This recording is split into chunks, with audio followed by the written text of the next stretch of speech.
Welcome back to Do That But Better. I am Zach. And I'm Eric. Eric, how have how have you been? Doing pretty well. Oh, you're Uh, freezing. you know, Staying active. It is only like 5 degrees outside right now, Oh, really? so that's a little bit of a bummer. Yeah. Yeah, it was like it had to be at least 50 degrees yesterday, and today it's warm, or I guess it's like maybe cool, but it's raining.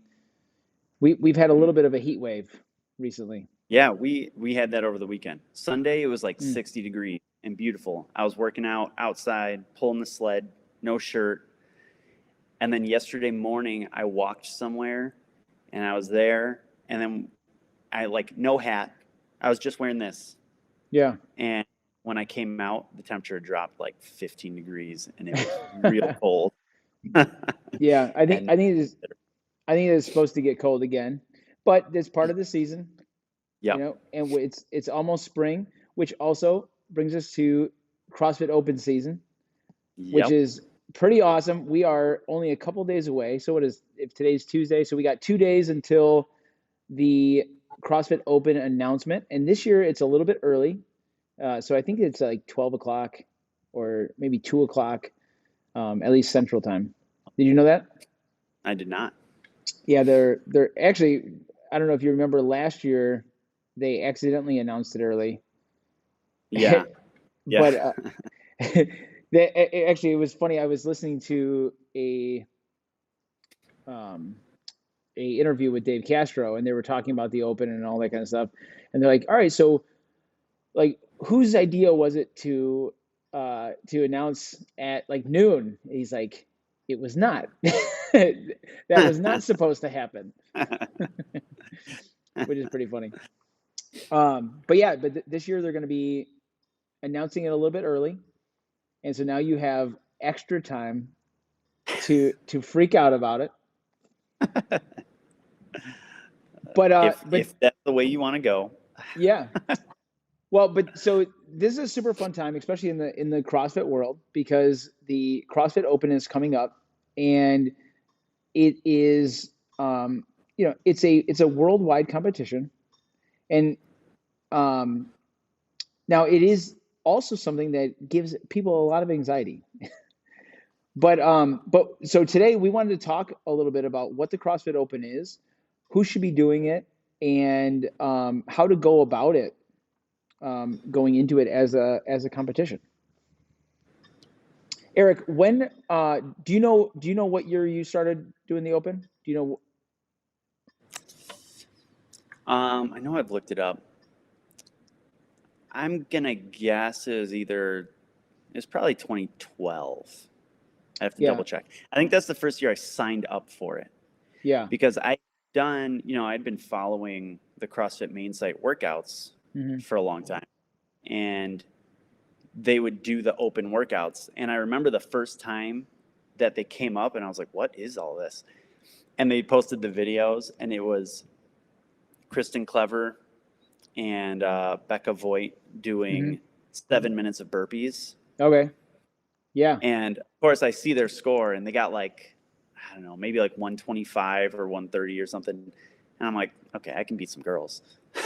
And I went and did it, and I got like 112 maybe. And yeah. I'm like, all right. So then a couple days later, I tried it again and got like 113. That was worth it. Oh man. Yep. Yeah. See, that was the first year that was definitely the first year that I signed up for it. I don't know if I did anything in 2011. I mean, definitely I was following CrossFit from like 2010, 2011, Hmm. but I have records of that one, and that one was definitely memorable. 7 minutes of burpees, and it was to a 6 inch touch. Yep. And actually, I remember I was doing it in the gym, and this was a horrible idea. So I had my video all set because we're competing, and I'm going somewhere, and I um, I had a 45-pound plate hung from a string over the rafters and tied up on this thing. I mean, it was like a cartoon. Like when I over go, your yeah. This is something that the coyote does to yeah, himself.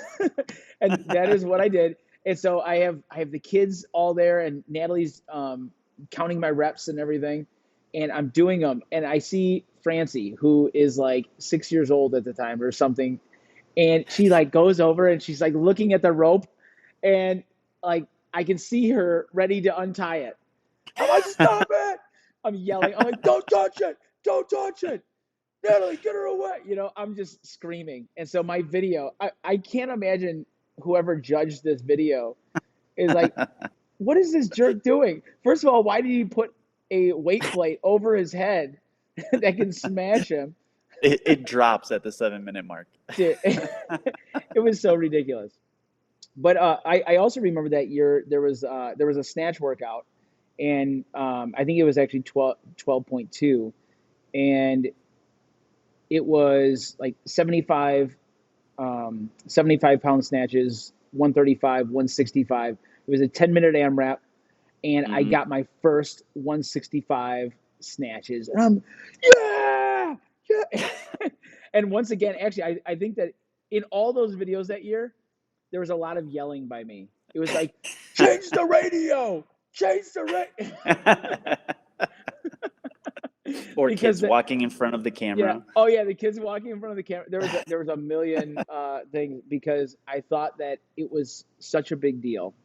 Yep. And the cool thing about it is that it is a big deal, but it also doesn't matter. You know, we are mere mortals. And so if you guys don't know what the CrossFit Open is, um, now it used to be a five week competition. Now it is a 3 week competition. And the idea of the CrossFit Open is to crown the fit, or it's the starting process to crown the fittest in the world. And so this is the entrance place for professional athletes.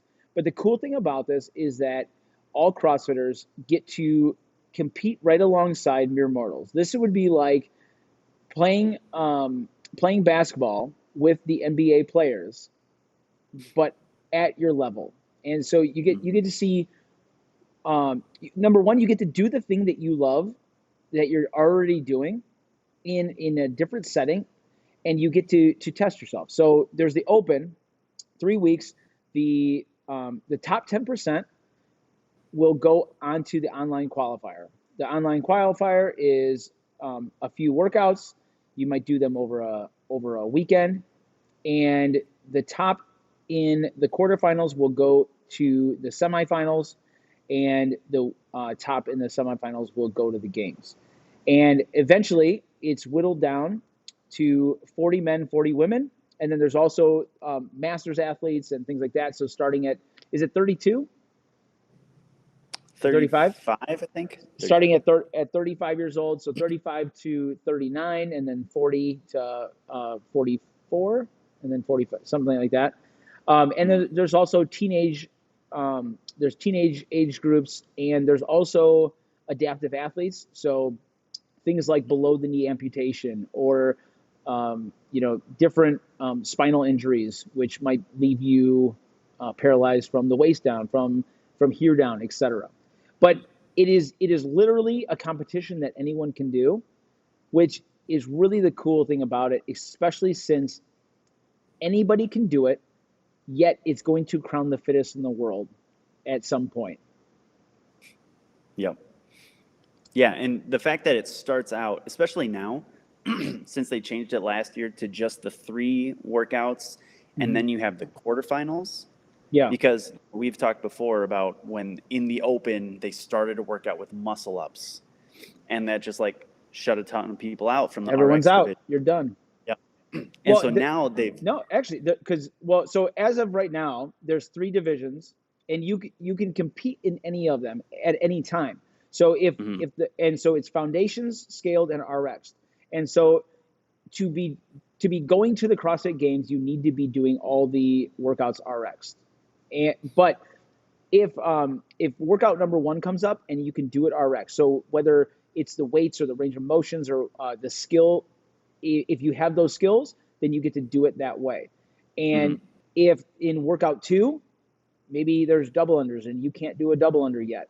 There's different options so that you can still compete. And Yeah. actually, I remember the one year there was there was handstand walking, and so instead of handstand walking, you were doing bear crawls, and so there were standards for that. But yeah, there used to not be there wasn't even scaled. It was just here's the workout Yeah. and do it. Yeah. Yeah. And now it's very accessible for anyone, especially like I said, like with those different divisions, and now with the quarterfinals, where like I'm excited to see what the open workouts are because I know that they're going to be simple. Hmm. Right, like you can look back through the years and you know exactly what's coming. There's going to be snatches, there's going to be clean and jerk, there's going to be probably like box jumps or step ups, deadlifts, pull ups, toes to bar, like Yeah. double unders. it's Right. it's all very obvious. You know exactly what's coming. You know more or less how long it's going to be, um, and it's just like the creativity within that structure that I'm excited to see of like how everyone gets to compete together. And then after that open, then once it goes to like the quarterfinals and stuff, now it starts to branch out, and now you start to like see it whittle down um, to the more experienced people. But it's fun to see everyone competing together and to see just how I'll say effective these workouts can be for everyone from the absolute starter in the fundamentals division to the top performers going to the games. Yeah. Yeah, we've had actually, especially last year, we had people who literally just started that week, and they're like, "All right, I'm doing it. This is what we're doing," and they got to test themselves, and Mm-hmm. I think the cool thing about it is that this is an unbiased test, and this is probably one of the most beneficial things that you can do, and not just in fitness, but in anything. So if you're working on something, have an outside source come and tell you where are you lacking. Mm-hmm. And I think that that's one of the big fears when people look at the CrossFit Open and they're like, I don't think I should do it. I'm not fit enough. I just started. I used to be fitter, and this year just hasn't been great for me. But really, this is just going to tell you, what do I need to work on, because Yeah. we all have, whether it's insecurities or we've just been neglecting something, and that's usually why we have a fear. It's like, oh, I've been neglecting pull-ups, and I've been really working on my back squat because Mm-hmm. it looks really cool, and all of a sudden it's like, hey, you need to do some pull-ups too. And this is sort of like what we talked about the other day about having the 10 general physical skills. So Yeah. um, do I have coordination and balance and accuracy and flexibility and stamina and endurance and speed, and right? So which one am I lacking at? Or we can look at the CrossFit hierarchy of fitness, or like the development of an athlete, and it's like, Mm-hmm. all right, how's my nutrition? How's my metabolic conditioning? Or like, how's my cardio? How is my Yeah. gymnastics? How is my weightlifting? And then how do I apply this? And usually there's one thing that we're missing, and you go, oh, that's the one I need to work on. And so everyone is going to get it handed to them in some form, right? And that's not a bad thing. This is where you can start looking at my own fitness, and you can start setting goals for the next year. Hey, this is where I had trouble. Actually, last was it last year, where they had the scaled version was pull-ups, and everybody freaked Yep. out. Yep. And it was, so the scaled version of a muscle up, and now a muscle up is going from on top of or from underneath the rings or a bar to on top, and everyone's like, okay, what's going to be the scaled version? Jumping pull-ups? And it was like, nope, you're going to do a pull-up. And we had multiple people who had never done one do it. And this is something that it's very hard to replicate in training. So when you go into the gym every day, the idea of training is to get better at a movement. So I might not be doing the movement, I might be progressing to it. So working on, especially in a muscle up where you got two pieces. You've got a pull, a transition, and a push. So I guess we'll call it three. But since today is Tuesday, and I don't know if you know this, Eric, and it's Two, two, two, two, two. two. Yes. So No, the we're girls wore tutus to school today. fantastic. Yeah, we had tutus and ties, I think it Yep. was. But so so yeah, so we're gonna say two movements, pull and a push, and um, shoot, I derailed myself. What was I talking about? Working on Oh, right. So something for the. Yep. yeah, so now in a workout, maybe I'm going to work on that pull up. Maybe I'm going to work on the dip. Maybe might work on both of those pieces. But now in the open, it says no. You're going to do this or you're going to do that. Yep. And now you're going to get uncomfortable. And that's really what we want. And that is not for training, that's for testing. And Yep. so now you go, all right, let's throw everything at the wall and see what sticks. And you really get to test yourself, and you are going to push yourself a little bit farther. And we see it constantly. Yep. Yeah, and I think you go to the gym every day, and you've got your friends there, and you probably have a couple people who you compete with, where like you see their score, and you're like, okay, that's kind of my marker. But I think it's easy to say like, well, they're better than I am at this, but I'm better than them at this. So then you kind of sandbag a little bit, even if you aren't like totally throwing it in, you Mm-hmm. still concede.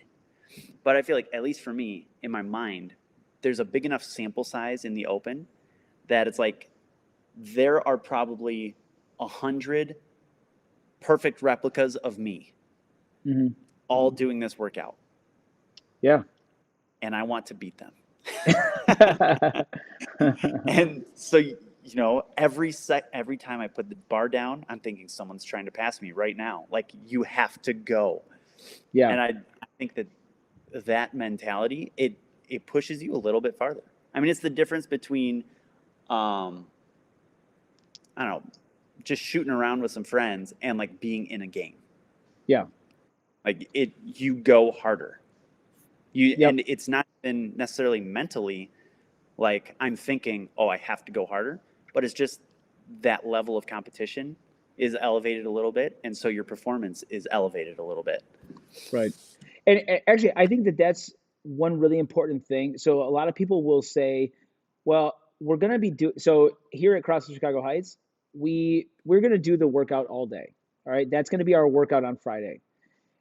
We also do Friday Night Lights. So anybody who is doing or who has signed up for the open, we ask them to come in the evening. We make it, now it's a competition. We're going to have heats and there's cheering and you've got all your judges and it's Mm-hmm. really just a great time. But people go, why don't I just do it? And I'm gonna take my score anyways. But I think that the level of commitment, it's the difference between, hey, I ran a 5K this weekend on the road and just by myself, Mm-hmm. and I did it with 5,000 other people, and there were crowds cheering and there was cowbells and things like that. There's a difference in it, and one of the big differences is the commitment. You signed up, you paid the Mm-hmm. money, you've got other people around you. There is no stopping now, and it's And very your score is getting posted yeah, online. yeah. Yep. And now here's the thing that often becomes a fear. I don't want people to see my score, right? Mm-hmm. And the thing is, nobody's going to see it. The only people that are going to see it are the people that already see your workout reps and times and everything else already. We're Yep. keeping track on the whiteboard. We keep track in SugarWOD, and everybody is seeing your stuff already. That's going to see it, and they might not even see it, to be honest.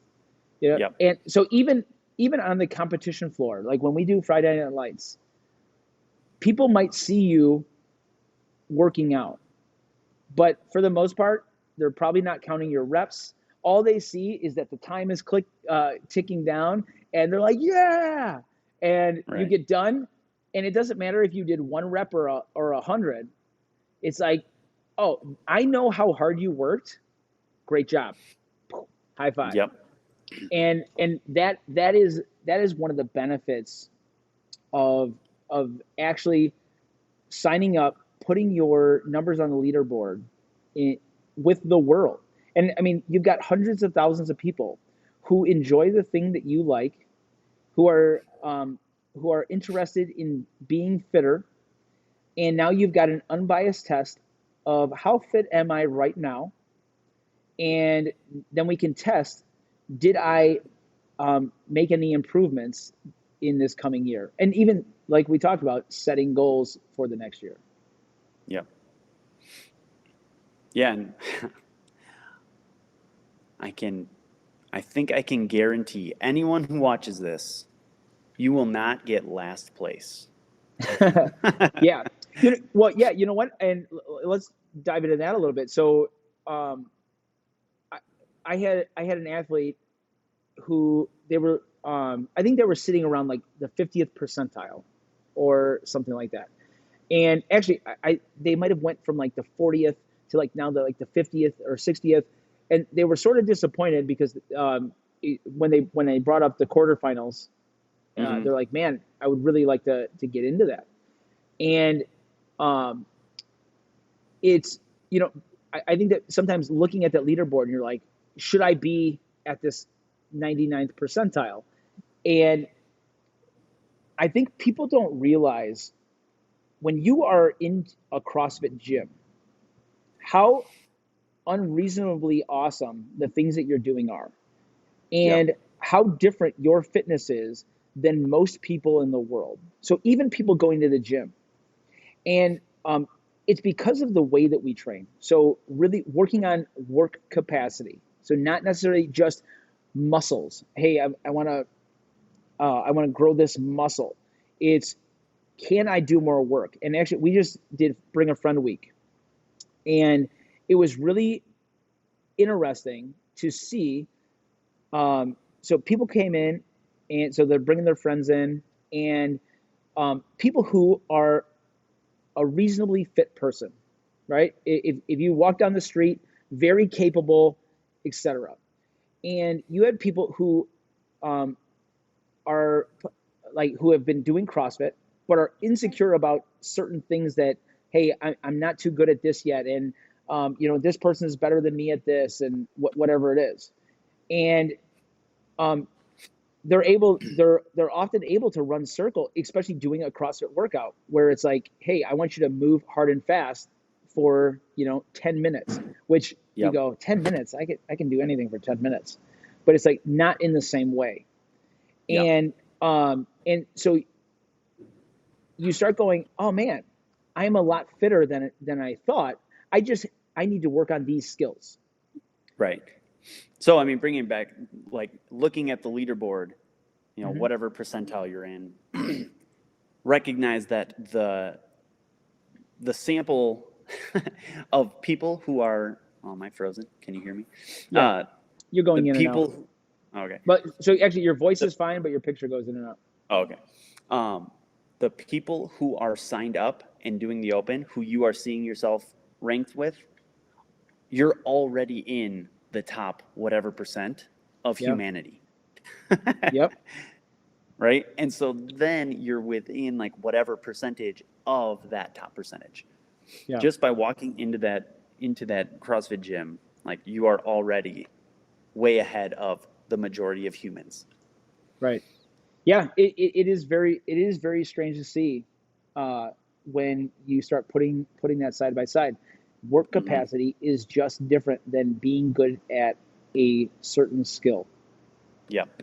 Oh yeah. I mean, especially, with Lisa's work, like, we have friends, they own a race company, and you've got a lot of people who run a lot.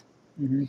And then when they show up in the CrossFit gym, and they might be great runners, Yeah. super speedy, but oh man, you give them a barbell, they're in trouble. Oh yeah. And the opposite is true too. So you got that person who they spend all day lifting weights, but they never do any type of cardio or even body weight. So just simple gymnastics. Can you do a handstand hold? Yep. And can you do a burpee? Can you do 10 burpees and deadlift? Or And coordinate like wall balls.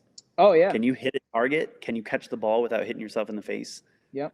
And then you go into Oh, jump rope and little things like that. And that is why we do these things. It's so that you can, it's the hopper model, the hopper model of yep. fitness. If I put a physical skill into this hopper, just like the old bingo thing, and pull it Yep. out, can you do it? And can you do it pretty well? And that's really what we're looking for. And this is what um, differentiates the type of fitness that we're looking for from what a lot of people are doing. Yep. So now a few things that people freak out about is what should I do? I'm signed up for the open now, and should I be doing extra? What like, and the biggest thing is this is a test that you've been studying for since you've been doing CrossFit. So unless you have some very specific thing, like you're like, hey, I know that I can only do 10 double unders in a row. All right, yeah, you can do a little bit of extra practice.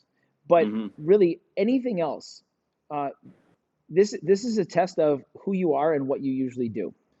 And you don't have to be proficient at the test.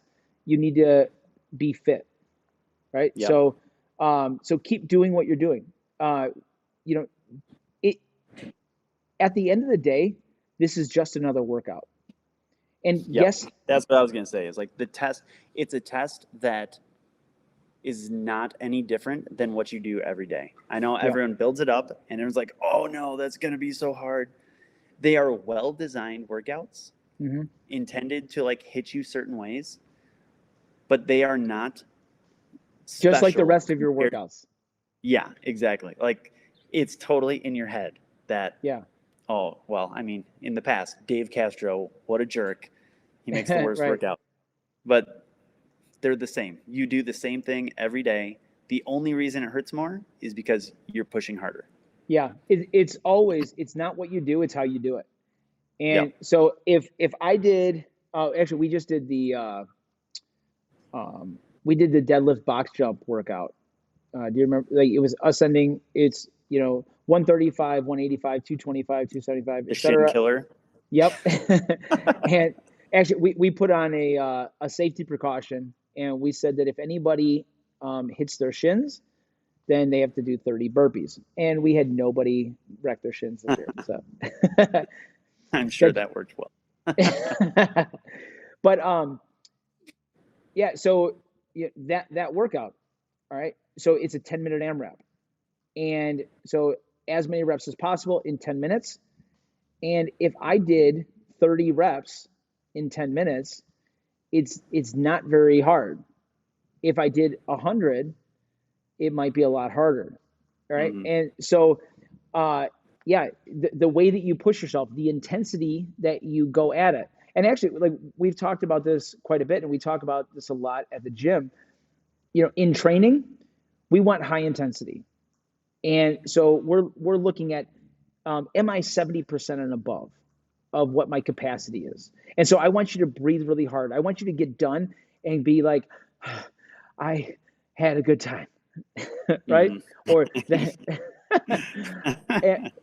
but but we're not going to go to max intensity all the time. And in these workouts, this is the time that go ahead and go to max intensity. That's okay. It's okay to lay on the floor today. But if you're doing that every single day, then you're no longer training, you're testing, and Hmm. that's not where the benefits come from. So yeah, the workouts aren't harder. The way you do them is harder. Yep. So yeah, Yes. I think that the only thing that I would do a little bit different is think about your recovery. And now you should be doing this in the first place, but often we don't. We go, all right, you know what, I'm just going to move today, whatever. And that might be the way that you regulate your recovery, because you aren't sleeping well. Maybe you're not eating very well. Your kids are all sick, and whatever it is. But now really focus on the recovery, and um, make sure that you're feeling good throughout the week after that workout, because you probably are going to push harder than you usually do. Yeah. Yeah. All right. I think that's pretty good.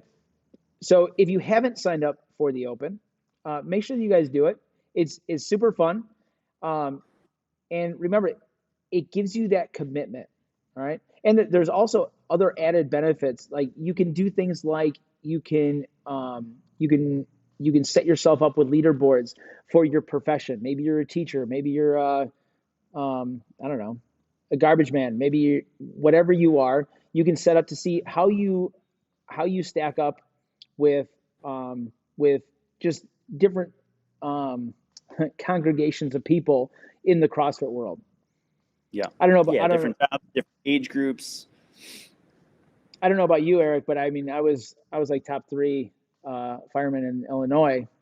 I don't know if I have ever told you that. Hmm. I do recall hearing that once or twice. Yeah, I mean, yeah, I don't like to talk about it a lot. I was also 657 in the 35 to 39 last year. I think that was the number. Hmm.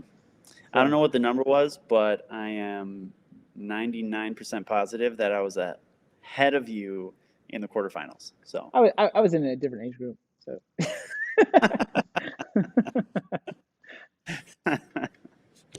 we'll see. uh, We'll see this year. we will see. I'm traveling the second week, Mm. and I'm in a summit, a coaching summit from Thursday all the way through Monday. Oh man. So I was looking today to work out if I can schedule a time to get that second workout. But I'm planning to do the other two with a bunch of friends. We're all gonna pool stuff, hang out at a garage, and do it all Oh, cool. together, which would be That's fun. awesome. Yeah. Yeah, old And school. actually, I'll tell you what, anybody who is signing up for the Open, don't be afraid to go and do the judges course. So the judges course is a great reference. Number one, it's gonna give you a little bit about um, what are we looking for in like when we're judging. And it also gives you something to shoot for. Oh, this is why they keep on telling me to squat a little bit deeper. This is why they Yeah, keep on saying lock your arms out overhead. And a lot of so some of this stuff is for competition. So some of the standards, but some of them is just for good movement. And it really gives you a better idea of how you should be going about these workouts, how you should be moving as you go into it. It's $10 to do the judges course, and it's a little bit more difficult than you might think. But I think that it's a beneficial tool if you are just interested in CrossFit. So hopefully we yeah, see you guys all in the Open this year, and I'm super excited for Friday Night Lights. definitely. All right, Eric, I will see you later. All right, see ya.